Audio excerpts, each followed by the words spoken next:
우리가 오늘 같이 보실 말씀은 요한복음 말씀 가지고 21장에서 15절에서 19절 말씀에서 너 괜찮니? 라는 제목으로 말씀의 은혜를 나누고자 합니다. 여기서 우리가 새길 말씀은 주님께서 이제 네가 나를 사랑하느냐라고 물으셨던 그 부분들이 반복되는 건데요. 그 말씀을 새기면서 너 괜찮니? 라는 제목, 우리 안에 또 다른 울림으로 이 말씀을 접했으면 좋겠습니다. 누구든지 간에 다 그럴 겁니다. 자신의 일들을 이렇게 열심히 하다가 보면 짧게 시작했더라도 아니면 오랜 기간이 됐다 하더라도 이게 여러 가지 감정들이 겹치곤 합니다. 이걸 계속 해야 되는가? 내가 원하는 방향은 이게 아닌데 자꾸 환경에 의해서, 주변에 의해서 내가 원하지 않는 방향으로 갈 때가 있죠. 어릴 적엔 세상에 내 입에 딱 맞는 게 어딨니? 맞춰가면서 사는 거지. 그러다 보면 그게 또 내 일이 되는 거야 라고 어른들의 이야기를 듣곤 합니다. 그래서 나는 나중에 어른이 되면 그렇게 하지 말고 내 소신 또는 내 주관을 흔들리지 말고 그렇게 가야지 라고 생각을 합니다.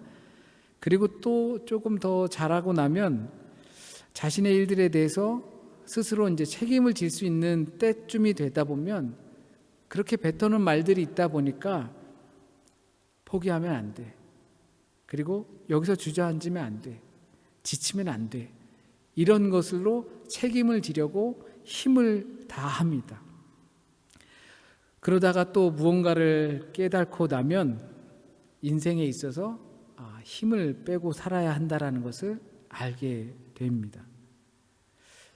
그러고 난 인생 가운데 과연 또 앞에 어떤 일들로 깨달음이 있을까? 그래서 그 일들을 통해서 나는 어떤 변화를 겪게 될까라는 생각을 하게 됩니다. 지금 젊으신 분들, 연세 드신 분들은 이런 어떤 과정들을 거쳤고 과정을 거치지 않을까 생각합니다.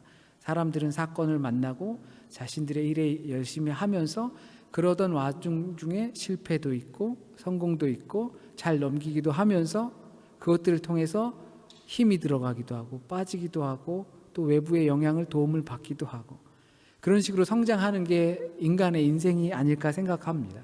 그러다 보니 앞으로 남은 인생이 조금은 기대가 되는 거죠. 또 어떤 일을 만나서 나에게 어떤 변화를 줄 것인가, 그리고 그 변화가 내게 무엇으로 다가올까. 목회를 하면서도 그런 것 같습니다. 하다 보면 수많은 감정들을 경험하게 됩니다. 일반 직장인들도 직장 생활을 하다 보면 수많은 감정들을 겪게 되죠. 사표를 주머니에 넣고 산다고 하죠. 한국에서 들은 이야기인데 40이 넘으면 사표를 주머니에 넣고 언제든지 낼 수 있는 그런 갈등과 그 어려움 속에 살아간다고 합니다. 가정주부도 마찬가지일 거예요. 자신이 할 수 있는 게 많고 하고 싶은 것도 많은데 그런데 어쩔 수 없는 환경에 가정의 주부로서만 살게 되다 보면 회의감도 들고 조금 좀 우울감도 찾아오곤 합니다. 그러나 각자의 방법으로 그 길을 회복되곤 합니다. 주부들 같은 경우는 아이들의 성장하는 모습과 또 그리고 남편과 아이들의 사랑을 받으면서 회복이 되기도 하고요. 그리고 직장인들은 월급복도 받으면서 다시 이제 넣는 거죠. 꺼냈던 사표를 다시 넣게 되고 그것뿐만이 아니라 또 목회자들도 그 목회를 하면서 그러한 회복의 과정을 겪게 됩니다. 그러면서 인생의 변화를 경험하게 되는 것이죠. 중요한 건 이제 어떻게 우리가 회복이 되는가가 중요할 것 같습니다. 왜냐하면 누구나가 다 어떠한 상황 속에서도 좌절을 경험하고 던져버리고 싶은 마음이 들기 때문이죠. 그러나 지금까지 우리가 온 것은 조금이나마 회복되었기 때문에 여기까지 올 수 있었던 거라고 생각합니다. 그렇다면 무엇이 어떻게 우리가 회복되었는가, 그게 중요할 거라 생각합니다. 신약 성경에 등장하는 사람들 중에 그 인생이 아주 격하게 변하는 경험을 한 사람들이 있습니다. 지난주에 보았던 도마도 요한복음에 아주 강력하면서 짧게 등장하죠. 그 사람도 어쩌면 그 강력한 변화를 경험한 사람이 아닐 수 없을 겁니다. 그리고 오늘 본문에서는 이 사람은 도대체 뭔가라는 생각이 들 정도로 베드로가 정말 격동의 인생을 보낸 그런 인생입니다. 오늘에 나오는 말씀 속에서도 그와 유사함을 느낄 수 있습니다. 바요나 시몬이라고 하죠. 이 바요나 시몬은 아람어로서 이제 있는 것을 그리스어로 성경에서 요한복음 저자가 바요나니까 요한의 아들 시몬이라고 이렇게 이름을 풀어서 말했습니다. 이 사람의 인생이 굉장히 스펙타클한 것은 오늘 본문의 21장 말씀에서 잘 찾아볼 수 있습니다. 대부분의 학자들이 요한복음 21장은 나중에 한참 지나서 이 사본에 들어온 것으로 인정을 하고 있습니다. 정말 대부분의 학자들은 그렇게 생각하고 요한복음은 20장 31절 이 말씀을 기록하는 것은 너희에게 생명을 얻게 영생을 얻게 하려 함이라라고 한 말씀으로 끝난 것으로 기억을 하고 후에 나온 것은 이렇게 생각하면 좋을 것 같아요. 영화 같은 데 보시면 엔딩 크레딧 쭉 올라갈 때 누가 어쩌고 저쩌고 이렇게 올라갈 때 중간에 미처 풀지 못한 영상들이 이렇게 탁탁하게 나오는 경우가 있어요. 그래서 다 끝나고 나서 그 사람은 어떻게 됐을까라는 생각을 가질 때쯤에 짤막한 영상들을 보면서 거기서 이런 일들이 있었구나 이렇게 스크랩처럼 볼 수 있는 것이 어쩌면 이 21장이 아닐까 생각이 듭니다. 그러다 보니까 이 이야기가 그러면 본문 속에 어느 시점에 들어가야 하는가, 또는 베드로는 왜 갑자기 예루살렘이 아닌 갈릴리에서 이러고 있는가 라는 것은 사실상 그렇게 중요하진 않다고 봅니다. 다만 베드로는 우리를 대표하는 한 인물로서 누구나가 겪을 수 있는 실패와 좌절 그리고 상처 속에서 주님을 만남으로 그것이 회복되었다라는 것을 보여주고 있는 거라고 생각합니다.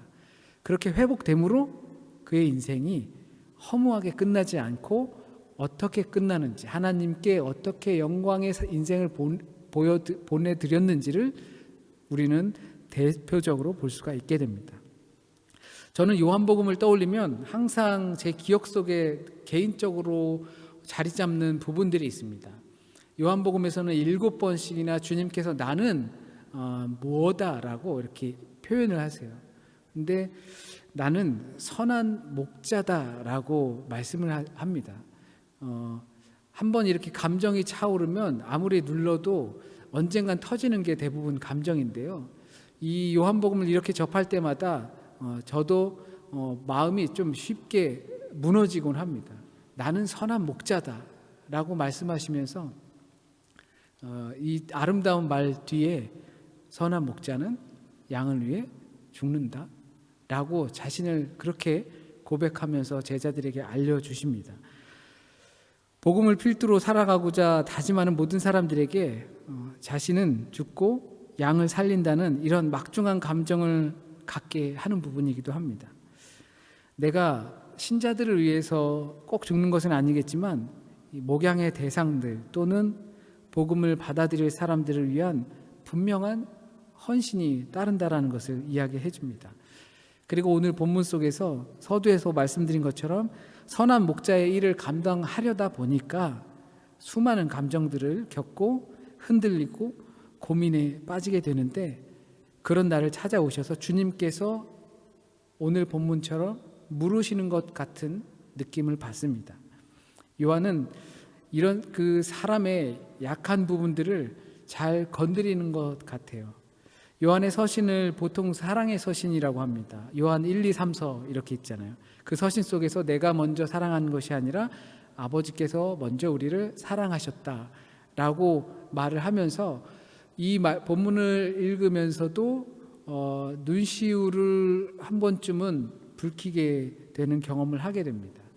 그래서 인생의 쓴맛, 세상의 쓴맛, 사역의 쓴맛, 이런 상황에 처해 있는지도 모르는 이 베드로를 주님께서 찾아오셔서 배반의 상처가 있는 숯불을 피우시고 21장에 오늘 본문 전에 숯불을 피우시고 제자들에게 음식을 주시죠. 숯불이 있던 그 대제사장의 집 마당 칸에서 숯불 앞에서 주님을 부인했던 그 부인의 자리에 있었던 그 숯불처럼 배반의 숯불 앞에 베드로를 불러 모으시고 식사를 준비해 주십니다. 그리고 물으십니다. 네가 나를 사랑하느냐? 이런 복잡한 상황일 수 있는 여러분이라면 베드로와 같은 실패와 좌절과 또는 어려움과 어떻게든 그 자리를 떠나서 먼 곳에 와 있는 나에게 주님께서 찾아오셔서 나의 잘못을 상징할 수 있는 그것들을 모아놓으시고 네가 나를 사랑하느냐라고 물으신다면 어떻게 그 음성이 들리겠습니까? 저는 오늘 본문을 아주 뭔가 이렇게 날카롭게 예리하게 조각조각 하지 않았습니다. 저에게 다가온 그 감정 때문에 그렇습니다. 딱 말씀하는 이 내용이 제목처럼 너 괜찮니? 라고 하는 것처럼 들렸습니다. 이런 감정 속에 있는 베드로에게 주님께서 찾아오셔서 너 정말 괜찮니? 라고 물으시는 것으로 보였습니다. 어떻게든 베드로는 주님과 또는 주님의 일터 그리고 주님을 만날 수 있는 그 자리를 떠나서 과거의 자신의 모습으로 돌아간 상황입니다. 왜 떨어져 있을까 생각해 보면 어렵지 않게 답할 수 있을 것 같습니다. 예루살렘이 있지 않고 낙향한 것이죠. 왜 낙향했는가? 어떻게 보면 예루살렘에서 실패를 경험했을 수도 있습니다. 낙향했는데 보통 금이 환영해야 하지만 금이 환영하지 못한 것 같아요.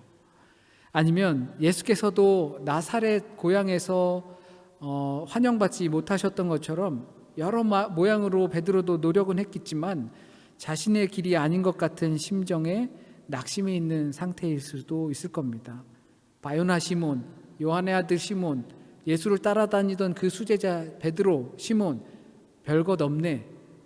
대단한 거 있을 줄 알았는데 별것 없네. 우리랑 똑같은 상황에 처해 있네. 라는 그러한 여러 가지 말들로 인해서 자신이 그것을 극복해내지 못했을 수도 있을 겁니다. 나름 젊은 나이에 이곳으로 유학을 오고 또 푸른 꿈을 안고 호기롭게 덤볐고 또 덤비고 있는 사람들이 있습니다. 세상이 만만해서 우스워 보여서 그런 것이 아닙니다. 보이지 않는 미래지만 보이는 것만 가지고 판단할 수 없었기 때문에 그런 호기, 용기를 보인 것이죠. 그런 모든 이들에게도 시련의 시기는 찾아오기 마련입니다. 목사도 그렇고요. 베드로도 그랬습니다. 목양 또는 목회 이런 나름의 돌봄의 일이라는 것을 하다 보면 나름 열심히 하는데 별다른 성과도 없고 특별한 진전도 없고 그러다 보면 흔들리기 쉽습니다. 과연 이게 맞는가 싶기도 하죠. 특별한 성과를 바랬던 것은 아니지만 그래도 나빠지지만 않았으면 좋겠다. 모든 상황이 때로는 남들 때문에 그런 것 같기도 하고 그러다 보면 다 내 무능함 때문에 그런 것 같기도 하고 내 무능함 때문에 그런 것이다 라고 이야기를 하다 보면 그 무능한 나를 쓰시는 주님의 능력이 과연 뭐가 되는가라는 생각도 하고 이런 복잡한 생각들로 여기까지인가 보다라는 생각에 도달하게 되죠. 제가 목회자니까 목회를 비유로 들었지만 각자가 하는 일들, 도전하는 일들 또는 그런 일들 속에서 분명히 이렇게 경험하게 되고 또 경험해 보셨을 겁니다. 주님께서는 그렇게 지쳐있는 이들에게 조금은 힘이 빠져있는 우리에게 말을 건네십니다. 나를 사랑하니? 너 괜찮니? 나를 위해서 한다고 하는 일들인데 그런데 정작 너는 괜찮니? 나를 사랑해서 하는 일인데 너는 괜찮니? 마치 지금 내가 하고 있는 일이 나를 증명해 주는 것처럼 지금 내가 있는 그 위치가 나를 증명해 주는 것처럼 지금 나에게 주어지는 여타의 인정들이 나를 인정해 주는 것처럼 여기면서 나는 괜찮지 않은데 괜찮다고 하는 것은 아닌지 모르겠는 거죠. 정말 내가 괜찮은지 주님께서 확인해 주시는 겁니다. 너 나 사랑하니? 우리가 어디 있든 어떤 시간을 보내든 누군가와 있든 무슨 일을 하든 주님을 사랑하고 있는가? 이 단어 하나가 주님과의 관계를 규정해 줍니다. 사실은 괜찮지 않았습니다. 상할 대로 상한 상태였습니다. 이게 저만 그럴까요? 아니죠. 대부분의 사람들이 그럴 거라 생각합니다. 뭐 그닥 인정받고 싶어서 그랬던 것은 아니지만 그렇다고 이렇게 존재감이 없는 사람이 될지는 몰랐던 것이죠. 빛나고 싶었던 것은 아니지만 색이 바래 보니까 그렇게 예뻐 보이지 않는 거죠. 제 마음이 그랬고 베드로의 마음도 그랬을 거란 생각을 합니다. 그리고 누군가도 역시 자기의 존재감에 대한 회의를 느낄 때 주님께서 우리에게 물으십니다. 너 괜찮니? 그 물음에 우리는 깨닫게 되는 것이 있습니다. 그 물음으로 괜찮아졌다는 겁니다. 아직도 할 일이 많은데 여기서 지치면 안 되는데 너 괜찮니? 빨리 가서 양 쳐야지. 수제자라는 녀석이 여기서 이러고 있으면 어떻게 하니? 라고 하시는 것이 아니라 네가 맡고 있는 일, 네가 생각하는 일, 네가 해야 할 일들 그거 말고 너 괜찮냐고 물으시는 것 같습니다. 주님은 우리를 사랑하시는 것이지 우리의 일을 사랑하시는 것이 아닙니다. 주님께서는 우리가 주님 앞에서 바로 서길 바라시는 거지 우리의 결과물을 드리길 바라시는 것이 아닙니다. 그럴 때 괜찮아졌다는 것을 우리는 느끼게 됩니다. 여러 정황으로 볼 때 베드로는 그런 상황 같았습니다. 오늘 본문은 성경 안에서 등장할 법한 수많은 은유나 비유 또는 메타포를 충분히 찾을 수 있는 것이지만 우리 현실에선 주님께서는 지쳐있는 우리에게 말씀하실 겁니다. 너 괜찮니?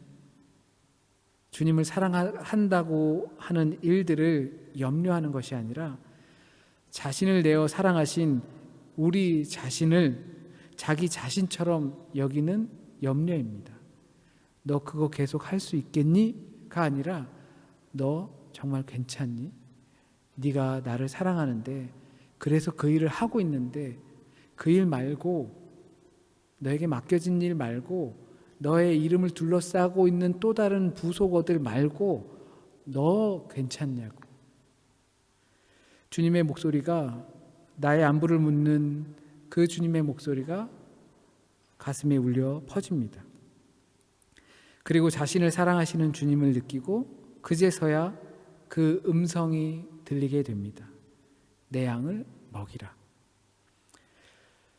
주님의 사랑과 주님을 사랑하는 것과 주님의 명령은 하나였다는 음성이 들립니다. 그제서야 자신을 둘러싸고 있었던 실패들 그리고 좌절들 그것들로부터 자유를 얻게 됩니다. 주님의 일이 무엇인지 알게 되고 주님을 사랑하는 법을 알게 됩니다. 그때는 자신의 죽음이 어떻게 될지 상관하지 않게 되며 베드로는 회복되었습니다. 우리는 분명히 견고한 믿음으로 성장해야 합니다. 그러나 인간을 변화시키는 것이 우리의 일이 아니라 인간을 사랑하는 데 있다라는 것입니다.